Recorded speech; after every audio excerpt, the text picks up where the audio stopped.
io sono con il senatore Andrea Mandelli di Forza Italia, Ignazio Messina dell'Italia dei Valori. Buongiorno a tutte e due.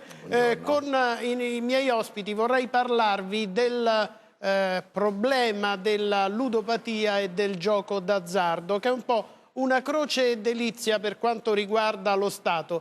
Delizia perché fa incassare, croce perché crea vittime da ludopatia e diventa un problema un po' di tutti.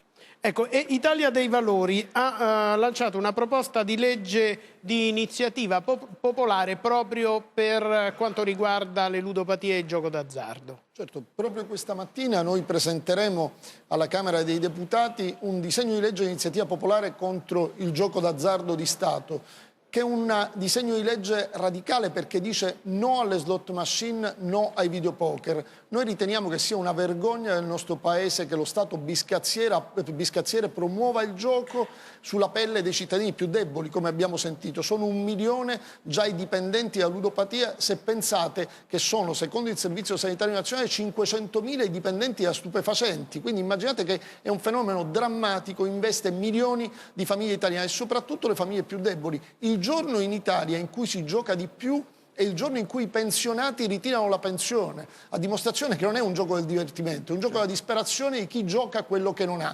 Noi con questo disegno di legge vogliamo eliminare alla radice il problema. Ecco, non è un mettersi la mano sulla coscienza, perché alcune proposte sono intervenute in Parlamento, ma sono dirette a curare chi ha già la malattia. Noi riteniamo che da un lato vada curato chi purtroppo è colpito da ludopatia, ma dall'altra parte vada rimosso il problema. Pensiamo alla lotta alla droga, per intenderci. Se noi non contrastassimo il traffico di stupefacenti e ci occupassimo solo del recupero dei tossicodipendenti, non risolveremmo il problema. Ed è uguale. La differenza sostanziale è che la droga è illegale e il gioco lo promuove lo Stato. Messina, lei mi diceva che alla fine poi tutto questo guadagno non c'è per lo Stato? Assolutamente no, lo Stato fa sostanzialmente una partita di giro, perché di questo volume d'affari sono circa 90 miliardi di euro l'anno, 10 miliardi circa vanno ai 10 concessionari di Stato come provvigioni. Tra l'altro alcune concessionarie di Stato hanno anche problemi di interventi e interessi di criminalità, si è visto in alcuni casi, come è normale che sia.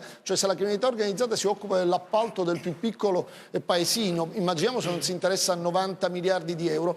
Dall'altra parte quindi poi... togliamone 10 per i concessionari, sono 80. Una parte viene restituita attraverso i premi. Lo Stato incassa circa 7-8 miliardi di euro l'anno. Ma c'è un piccolo particolare, lo diceva prima anche il senatore Mandelli. Il Ministero della Salute deve curare 900.000 persone accertate che sono dipendenti da ludopatia.